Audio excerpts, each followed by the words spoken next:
కనబడ్డదంతా నాదే అని క్లెయిమ్ చేయడం. ఇప్పుడు వక్ఫ్కి సంబంధించిన ఒక చట్టాన్ని తీసుకురావాలనుకున్నారు, వక్ఫ్ సవరణ చట్టం. ఎందుకని నీ ఇల్లు నాది అని కనుక వక్ఫ్ క్లెయిమ్ చేస్తే వాళ్ళది కాదు అని నిరూపించుకునే బాధ్యత మనది.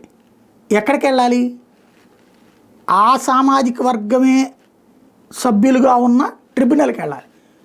ఆ ట్రిబ్యునల్ కూడా ఇది ఓకే చేసిందంటే మనకి ఉన్న దిక్కు హైకోర్టు మాత్రమే, ఇంకొక ఛాయిసే లేదు.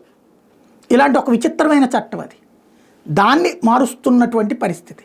అయితే దాన్ని తప్పుబడతా అంతుదేలుస్తాం, ఉద్రిక్తత సృష్టిస్తాం అంటే వాళ్ళు ఏదైనా లాక్కోవచ్చు, కానీ ప్రజలకు మాత్రం హక్కులు ఉండకూడదు. భారత్లో ఇదో తరహా యుద్ధ వాతావరణాన్ని సృష్టిస్తున్నటువంటి వేళ ఇప్పుడు వీళ్ళే చెప్పాల్సినటువంటి మాట, కలకత్తాలోని ప్రసిద్ధ క్రికెట్ స్టేడియం ఈడెన్ గార్డెన్స్ వక్ఫ్దేనట, భారత army eastern command headquarters వాళ్ళదేనట. అలాగే ఇప్పుడు వీళ్ళు ఈ ప్రకటనలు చేస్తున్నారు. అంటే వక్ఫ్ ఇది అని చెప్తే వదిలేయాలన్నమాట. వాళ్ళు ముందు వదిలేసి ఇప్పుడు ఆ డబ్బులు మరి ఆర్మీ కూడా డబ్బులు వీళ్ళకి చెల్లించాలేమో, లేకపోతే వచ్చేసి వీళ్ళు ఆక్రమించుకుంటారేమో. చాలా విచిత్రమైనటువంటి ధోరణి. ప్రజలలో తీవ్ర ఆగ్రహం పెరిగిపోతున్నా సరే క్రమంగా వీళ్ళు కూడా అంతే వ్యవహారంలాగా ఆ బిల్లు అమల్లోకి వచ్చేటప్పటికి ఒక పద్ధతి ఉంది, ఒక పాయింట్ ఉంది. అది ఆచరణలోకి వచ్చే నాటికి వక్ఫ్ ఆస్తిని ఏది ప్రకటిస్తారో అది వక్ఫ్దేనని. అందుకని ఈ కొత్త నాటకాలు ఆడుతున్నారు.